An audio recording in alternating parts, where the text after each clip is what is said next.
Les récents événements au Cameroun jettent une lumière crue sur les défis structurels qui gangrènent le pays. Dans une séquence devenue virale, on aperçoit un avocat, Maître Richard Teffou, soumis à une violence injustifiable par les forces de sécurité.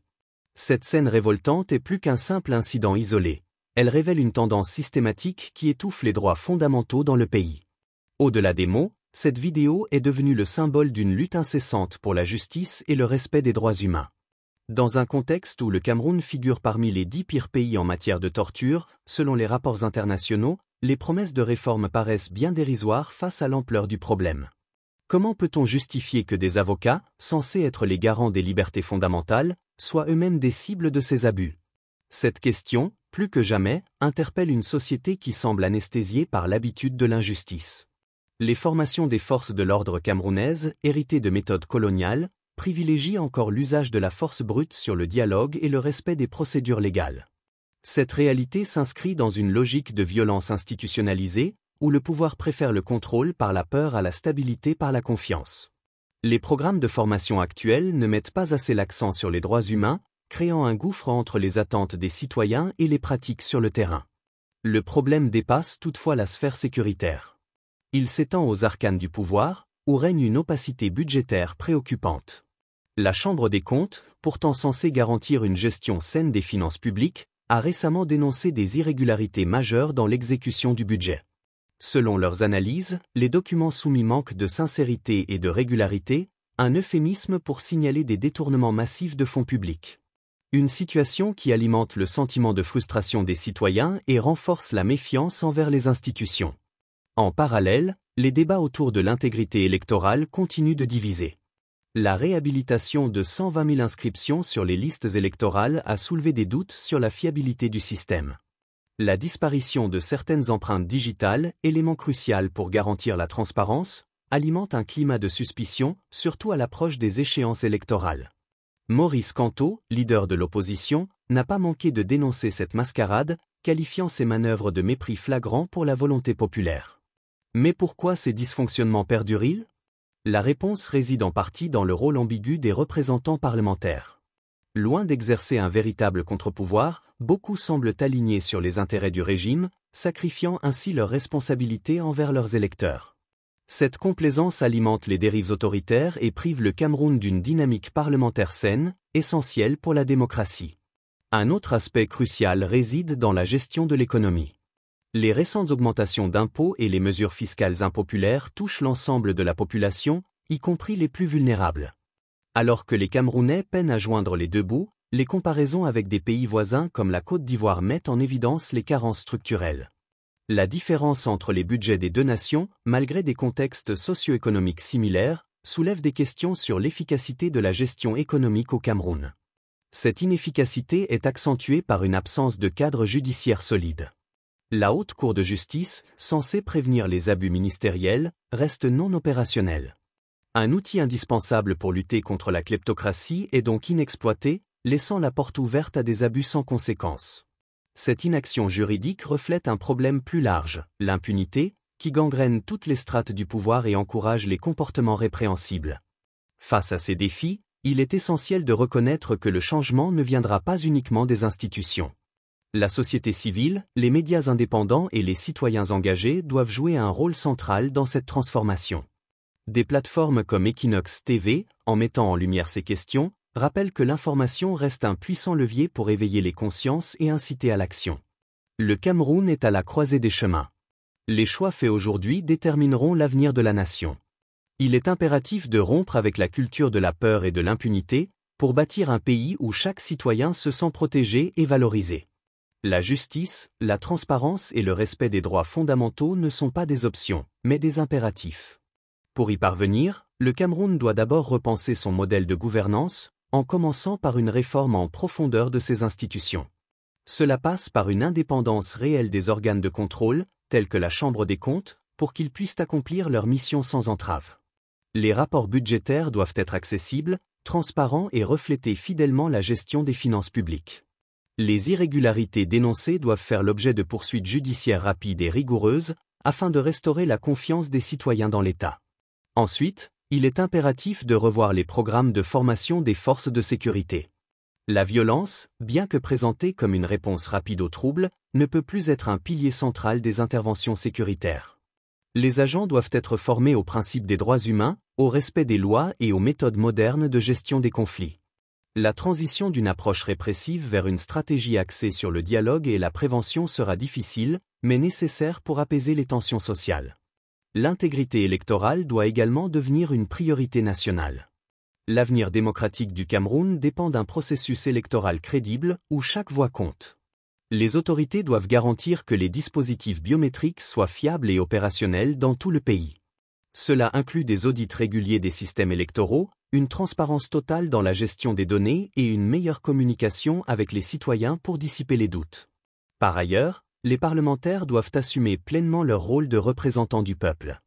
Leur responsabilité ne se limite pas à voter les lois, mais s'étend à contrôler l'action gouvernementale et à défendre les intérêts des citoyens. Les discussions budgétaires, par exemple, doivent être ouvertes et rigoureuses, avec une participation active de toutes les parties prenantes. Les délibérations doivent refléter les besoins réels de la population, et non les intérêts d'un petit groupe de privilégiés. Mais au-delà des institutions, c'est un changement de mentalité qui est nécessaire. Les citoyens doivent se sentir investis dans le processus de transformation. Ils doivent comprendre que leurs actions, si petites soient-elles, peuvent avoir un impact. La dénonciation des abus, la participation au débat public et la vigilance sur la gestion des affaires publiques sont des outils puissants pour provoquer le changement. La société civile, quant à elle, doit continuer à jouer son rôle de vigie. Les organisations non gouvernementales, les avocats et les activistes doivent être soutenus dans leur travail. Ils agissent souvent au péril de leur vie, mais leur combat est essentiel pour faire avancer les droits humains et la justice sociale. Les médias, en particulier, doivent rester libres et indépendants. Leur rôle est crucial pour exposer les vérités, stimuler les débats et maintenir la pression sur les décideurs. Sur la scène internationale, le Cameroun doit montrer sa volonté de respecter ses engagements en matière de droits humains. Les rapports accablants sur la torture et les abus ne peuvent plus être ignorés ou minimisés. Des mesures concrètes, telles que la mise en place de mécanismes indépendants d'enquête et de sanctions, sont nécessaires pour répondre aux critiques et regagner la confiance de la communauté internationale. Enfin, les leaders politiques doivent comprendre que leur légitimité repose sur leur capacité à répondre aux besoins de la population. Les appels de figures comme Maurice Kamto à mettre fin à la torture et à promouvoir les libertés publiques ne doivent pas être perçus comme des attaques personnelles, mais comme des rappels de ce que signifie gouverner avec responsabilité et humanité. Le Cameroun possède les ressources humaines et matérielles pour se transformer en une nation juste et prospère. Cependant, cela exige un courage politique et une mobilisation collective sans précédent. Les défis sont nombreux, mais ils ne sont pas insurmontables. Chaque pas vers la transparence, chaque effort pour respecter les droits humains, et chaque action visant à renforcer l'intégrité des institutions rapproche le pays de l'idéal de justice et de paix. Ainsi, cette chronique se conclut sur un appel à l'action. Il ne s'agit pas seulement de critiquer, mais de proposer des solutions et d'inciter chacun à jouer son rôle. Le chemin sera long, mais il en vaut la peine. Car au bout de cette route, c'est un Cameroun meilleur, plus juste et plus équitable qui attend, un Cameroun où chaque citoyen pourra vivre sans peur, avec dignité et espoir. Et cet espoir doit être alimenté par des initiatives concrètes.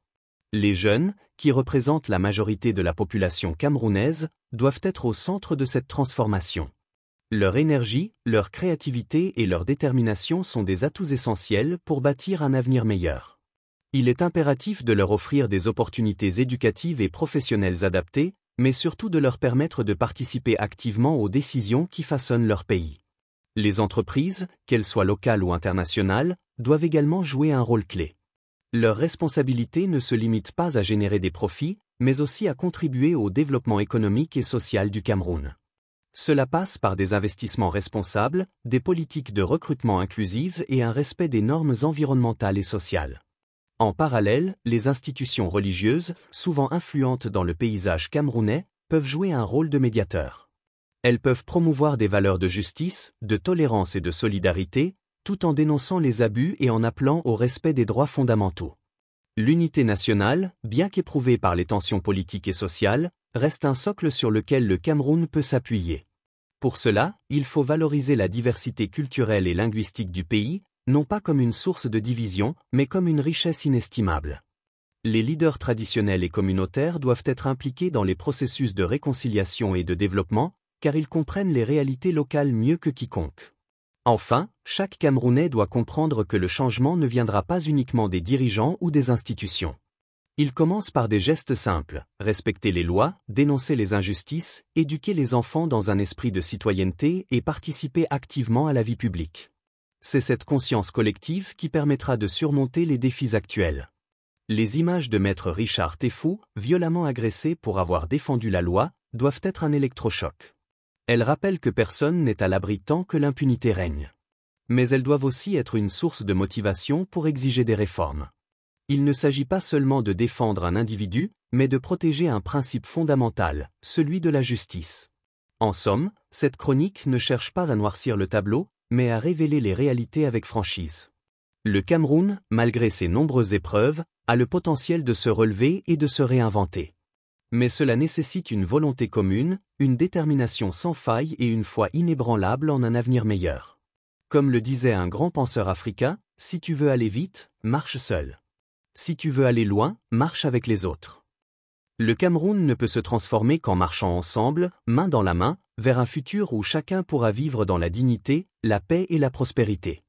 Il est temps que chaque citoyen, chaque leader et chaque institution prennent ses responsabilités. Les défis sont immenses, mais l'histoire a montré que les nations résilientes peuvent surmonter les épreuves les plus difficiles. Le Cameroun doit maintenant écrire une nouvelle page de son histoire, une page de courage, d'espoir et de renouveau. Ensemble, tout est possible.